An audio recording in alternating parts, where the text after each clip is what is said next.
We are live, ladies and gentlemen. Riley, per usual, how are you doing today, man? Good. Doing very well. Busy as always. Things are starting to get, blown up on our end a little bit. So it's a good problem to have. Joining from my room, my office here. Where are you? What is this thing you got going on here? Oh, this background. This is my new office. Looks like a study. A very No, small space I'll, here.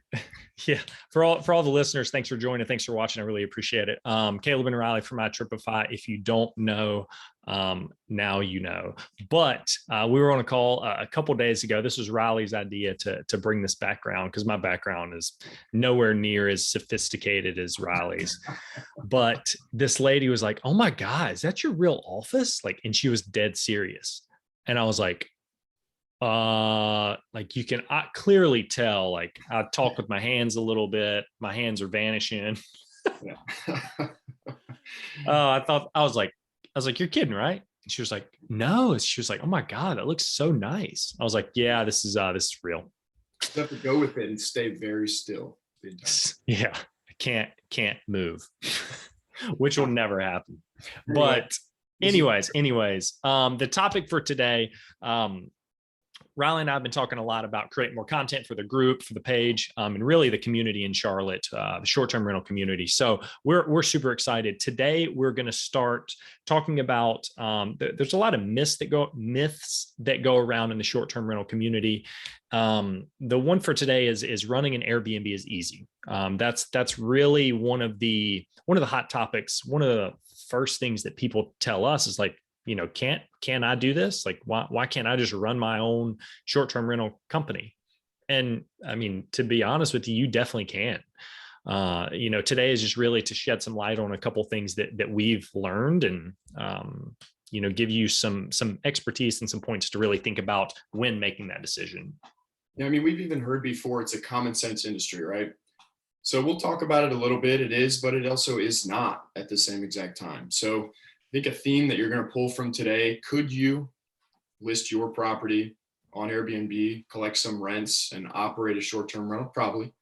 But I think we're going to talk a little bit about how you're going to have some shortcomings there. And there are a bunch of different points that we'll hit on today. So I don't want to spoil the fun. Yeah. Yeah. No, I mean, that's exactly right. So, I mean, without further ado, like, let's jump in. This one's going to be really short, maybe 5-10 minutes for everybody. If you are watching live, hashtag live. I really appreciate the watch time. I really appreciate your time. But I mean, without further ado, one of the first things that come to mind is like running an Airbnb. Is it worth the time investment? There's a ton of factors that really go into that, but time is your most valuable asset. That's one of the biggest points that we bring up with our investors and potential clients. It's like, is it worth the time and effort to really do this? And could be yes, could be no. Everybody's a little bit different, but time is really one thing that you need to account. And that's one thing that I've learned being in business. It's like, you only have 24 hours in a day. Elon Musk only has 24 hours in a day. So making sure you're producing the most amount in that time is really, really important. Yeah. I mean, nothing else to say. Value your time. Know that's a part of this commitment, and know that if you don't have enough time to do this job justice, then it's going to affect your performance. So yeah. And we hear a lot with like, oh, Airbnb, Verbo, like they don't work. Like, it could be a multitude of different things, but making sure that you're putting the time in, like you get in what you get out. You get out what you get in is what I meant. But yeah, time is a very, very big one.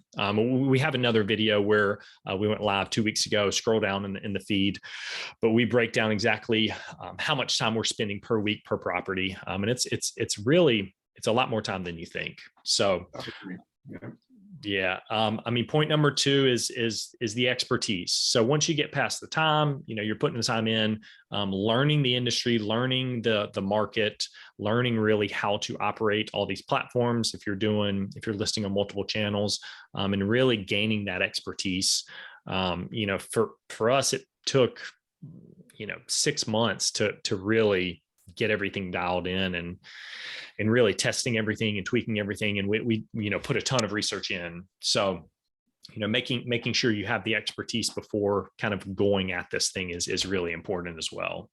And it goes back to time. I mean, it takes time to get up to speed. And if you're not giving yourself that time investment, then it's going to take you longer in terms of weeks, months, years to really get to the point where you need to be. So expertise is on a sliding scale with time. It takes time to gain expertise. And think about that entire time you are losing performance. You're probably making errors. You're having guests complain. You're having things go wrong. It's a trial and error that comes along with this common sense industry. So just know that the least amount of time that you have, the less time that you have, is going to mean that this whole trial and error period is going to last longer. Yeah. And, it comes back to point one. It's like, is it worth your time versus hiring a professional to literally take that off your plate? And the best business owner operators build a team and have people to delegate to, where it's like, okay, yep, you handle this, you handle this, you handle this, and they just worry about putting it all together. And that segues to our next point. So what do you need to have expertise in? What do we mean by we're talking about expertise? So particularly the industry and the tools are what you're going to need to have expertise in. So yeah, go ahead and pull up the itinerary here. So yep.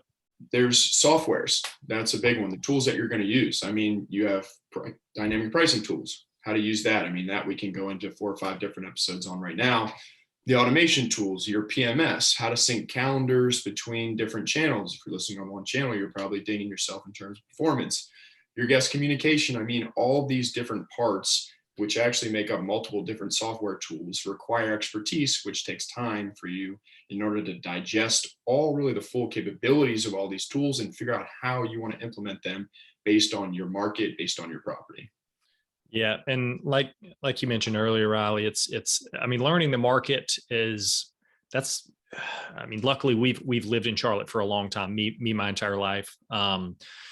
That's something that you can't really take a shortcut on. It's like, okay, you just need to know the market, you know what I mean? And then, adapting to the market and figuring out what neighborhoods and things to look at. But the other thing with the softwares, implementing those, that is something you can cut corners on and hire somebody and learn, maybe buy a course or, talk to somebody. They can give you those things very, very quick, very easy. And then, shave off some of your time on the front end. But you also have to think about your background. Do you like technology? Do you like sitting behind a computer? Luckily, Riley and I, that's how we met. Was we used to work at a software company, and that's all we did. That's in our wheelhouse. That's something that we really enjoyed and really liked. With syncing up APIs and integrating softwares together and creating zaps and all this complicated stuff to most people, but for us it's second nature. You have to use all these software tools. That's the next kind of response question there. Is that absolutely required? Probably not. But again, do you want to work efficiently? Is one question. All these guest communication tools that we use to make that job easier, save hours per week. And then do you want to work effectively? If you're not using a channel manager or a PMS to link up multiple channels, you're hurting your performance. So it comes down to, can you operate a short-term rental? Yes. Do you have the time to do it to the best of its own performance, to really do it justice? That's the question that we're asking here, that we expect each of you guys out there to ask yourselves as well before you start on this venture. Know what you're getting into, research what all it goes into it. We can help you guys do that, but also determine if you have the capability to really pull something like this off. I got a story for everybody. It literally just came to me. We didn't plan this at all, but I was playing golf with my buddy in Atlanta, and not gonna name any names, but he was on the golf course, hole maybe 2 or 3, and he pulled out his phone. And he was like, oh, crap. He was like, I have a guest checking in today. And they're calling me about how do I get into the property. And I'm like, dude, don't you automatically send that to him? Right. And he was like, no, I hadn't figured that out how to do it. And I was just like, oh my gosh, he's freaking out on the golf course. The guest is at the property, been there for 30 minutes. I mean, that's not a good look. But I was like, What? Imagine the headache that comes with something like that, a last minute Yes. that you're not sure. And think if they're not integrating the right door hardware or integrating with the PMS, did I add the door code right? Do they have the same code? Are they going to be able to get back in? There's just so many questions that come from that. It makes my head spin, honestly. It stresses me out even hearing about that. I guess Yeah. conversely, think about this weekend. So it's Sunday. I'm at the Ravens game. Go Ravens! Being the brakes, and I get a message. We get a booking inquiry same day, and we quickly reach out to our cleaning crew, make sure that they're ready to handle the turnover. We approve the inquiry, and we're done in a matter of minutes. And that's the benefit that you get from implementing all these systems. I mean, I literally did that for my seat of the Ravens game, just making sure that the pieces you have in place are ready and let them run, let them work, let them do the hard work for you. So uh, it took time. That didn't come from nothing. That came from, like Caleb said, 6 to 8 months of hard work, planning out processes, installing hardwares, working on learning different system capabilities. But all that work pays off if you can pay the time forward. So, Yep. Yep. And I mean, right now we answer very little questions just because we've included almost all the frequently asked questions in some type of documentation to the guest. So I mean, house rules, listing description, like there's a ton of questions that we got in the beginning, and we're like, yep, okay, new question, let's add it to the house rules, let's add it to the listing description for all the properties. yep, solving problems. Yep. Solving problems one by one, and it's not something that you're gonna figure out overnight. No. At least we didn't. So point number 4, this is one thing that you were talking about very, very heavily is the liability section. And this is, I mean, something that's not very natural to me, but Riley is much more like, okay, how do we do this? Like book by the book. So yeah, I mean, liability is big. Yeah, it comes down to you don't know what you don't know. And when you get into this kind of endeavor, you have a ton of liability out there. I mean, we have a real estate commission to protect the interests of the consumer, which is the guest. So, I brought this out for, a little fun here, but this is the Vacation Rental Act. It's, 8 or 9 pages of dense reading, but these are all laws. These are not guidelines, suggestions. These are laws that have to be followed. So just to think that you're going to pick up a short-term rental and yeah, you can get guests in there, but say one thing happens and you're not compliant with the real estate commission, you're in a ton of, deep shit. You know what I mean? Like you're really in for it. So think about your livelihood, your investment, your property, all that is at stake in that kind of situation. And a quick example I can give is any reservation that is part of the Vacation Rental Act, and there's a few stipulations in there, but you're required to have a guest contract. And I've stayed a few places in North Carolina. Caleb, I'm sure you've done the same, but I don't get guest contracts with everyone.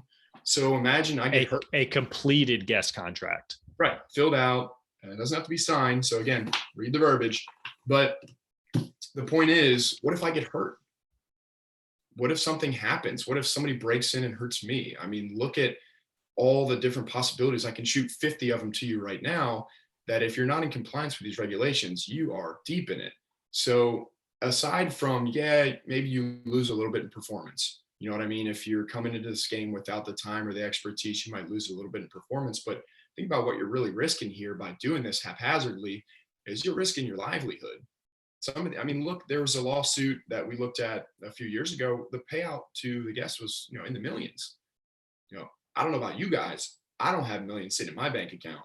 That's why we go by the books. We spent the time, the 6-8 months, to make sure that we did this the right way. So yeah, like I said, performance is one thing. You can maybe go out and get a couple grand a month. And if that works for you, that works for you. But you really got to consider the liability that you're kind of getting yourself into by not going by the book. And it's not just the Vacation Rental Act. There's a bunch of legislature and commission rule that also has to be applied to your reservations and the way that you run your business. So yeah, don't say more. Yeah, I mean, I feel like that's one thing that we really talk about is the liability piece. Obviously we're not lawyers, like it's not something that we do. We spoke to enough of them to really know what to do and what not to do, really. But yeah, I mean, that's a really, really good point. Just basic when filling out the rental contracts, like we take 5 minutes for every guest to fill it out. I mean, a handful of times the guests have referenced that, maybe wanting to check, what a cleaning fee includes, like why is this charged? Like it's all in there. It's used to protect the guest and us as well. So as well, there's provision on both sides that protect you guys. And that's the thing. You want to have clear expectations with your guests. And this is another step along with the house rules, along with the communication that you install through your software that just sets very clear communication and expectations. And we have not had a ton of problems. I mean, the misnomer, oh my God, partiers, damage, all this, yada, yada, yada. We have not had a ton of that. And anybody who says you can absolutely prevent it is lying. It's not like we've had zero issues with guests before, but the best thing that you can do to head that off is by setting clear expectations with them and letting them know that you mean business. You've done your side, you've done your research, you know exactly what's expected of each other, and you've communicated it clearly. And guests will respect that, and guests will respect you, and they will respect your property. So I'm going to step down and get off the horse for a second here, but trust me, I mean, it's something that we're passionate about because we see our industry get slandered, and we see the hospitality industry as a whole taking hits because there are hosts out there that don't really give this their all, and they don't understand the responsibilities of each party. And that's a bad look on short-term rentals. It's a bad look in the neighborhoods on how that affects short-term rentals. So it's a really important piece for us and for kind of the industry as a whole. Yep. I want to say, like, if somebody has a bad experience, they tell like 8 people on average, some crazy number. And if they have a great experience, they don't tell anybody. So it's just, like Riley said, just make sure, you're doing the homework, doing it right. It helps everybody out. So, I mean, that's it. That's a wrap. We're going to do more of the short form content. I think this is about 10 minutes. Short-term myths is one thing I'm super passionate about. I'm like, Riley, we need to put out some more content about this, but, a myth, feel free to send it in. If you got a question, something you'd like us to address, we'd love to do that with you guys. I mean, I think we just hit over 700 members to the group. So if you're in this group, I appreciate you joining. I'd love to have you. So don't be shy. Post in there. Our posts have been, significantly up lately, and we've seen a lot of collaboration there, which we love. The industry loves that. So just want to thank everybody that's in here, and don't be shy. Reach out, message, comment, post, like this. Let us know what you want us to talk about. I mean, we're here to help educate everyone. I mean, we had 3 meetings yesterday with potential investors. There's a ton of people who want to get involved in this industry. They just don't know where to start. They don't know what is involved, what it takes, what the properties are, neighborhoods, prices, sizes, policies. I mean, I can go on for days. There's so much that we have, this wealth of knowledge, and we're looking to share it. And look in Charlotte, find another person in Charlotte who's this open about the knowledge that they have. And if there are, let us know, we'll beat it. So yeah. Mic drop. No, I'm just kidding. No, I appreciate it. I would honestly, something we haven't talked about, but I'd kind of like to interview some people on the show as well, getting some other inputs and expertise. So if you know anybody that is really knowledgeable, shoot me a DM, shoot Riley a DM, post it in the group. It's meant to be collaborative. There's always people asking like, hey, who's a good cleaner? Who's a good photographer? Like we have vendors, there's vendors in this group. So yeah, no, I really appreciate everybody. Riley, anything else before we wrap it up? That's it. We, our 5 to 10 is 10 to 20 as per usual, but appreciate everybody joining us. Hadn't done it in a while. It's back, baby. All right. Appreciate it, everybody.